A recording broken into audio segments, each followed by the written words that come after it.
1 ദിനവൃത്താന്തം 10-ാം അധ്യായം.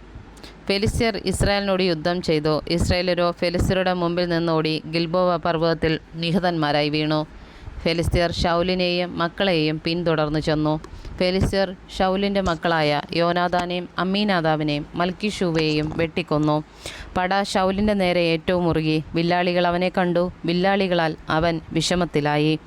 അപ്പോൾ ശൗൽ തൻ്റെ ആയുധവാഹകനോട്, ഈ അഗ്രചർമ്മികൾ വന്നെന്നെ അപമാനിക്കാതിരിക്കേണ്ടതിന് നിന്റെ വാളൂരി എന്നെ കുത്തുക എന്ന് പറഞ്ഞു. അവൻ്റെ ആയുധവാഹകൻ ഏറ്റവും ഭയപ്പെട്ടതുകൊണ്ട് അവന് മനസ്സ് വന്നില്ല.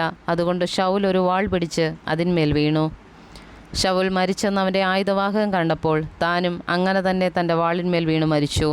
ഇങ്ങനെ ശൗലും 3 മക്കളും അവൻ്റെ ഭവനമൊക്കെയും ഒരുമിച്ച് മരിച്ചു. അവർ ഓടിപ്പോയി ശൗലും മക്കളും മരിച്ചു എന്ന് താഴ്വരയുള്ള ഇസ്രായേലരൊക്കെയും കണ്ടിട്ട് അവർ തങ്ങളുടെ പട്ടണങ്ങളെ വിട്ട് ഓടിപ്പോയി. ഫെലിസ്ത്യർ വന്ന് അവയിൽ പാർത്തു. പിറ്റേന്നാൾ ഫെലിസ്ത്യർ നിഹതന്മാരുടെ വസ്ത്രം ഉരുവാൻ വന്നപ്പോൾ ശൗലും പുത്രന്മാരും ഗിൽബോവ പർവ്വതത്തിൽ വീണു കിടക്കുന്നത് കണ്ടു. അവർ അവൻ്റെ വസ്ത്രാദികൾ ഉരിഞ്ഞു. അവൻ്റെ തലയും ആയുധവർഗവും എടുത്ത് തങ്ങളുടെ വിഗ്രഹക്ഷേത്രങ്ങളിലും ജനത്തിൻ്റെ ഇടയിലും വർത്തമാനം അറിയിക്കേണ്ടതിന് ഫെലിസ്ത്യ ദേശത്ത് എല്ലായിടത്തും ആളയച്ചു.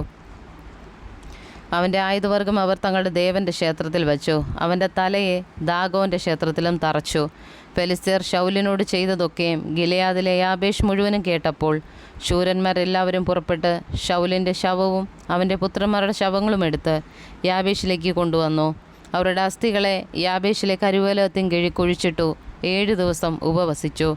ഇങ്ങനെ ശൗൽ യഹോവയോട് ചെയ്ത അതിക്രമ ഹേതുവായും യഹോവയുടെ വചനം പ്രമാണിക്കായകയാലും വെളിച്ചപ്പാടത്തിയോട് അരുളപ്പാട് ചോദിച്ചതിനാലും മരിക്കേണ്ടി വന്നു.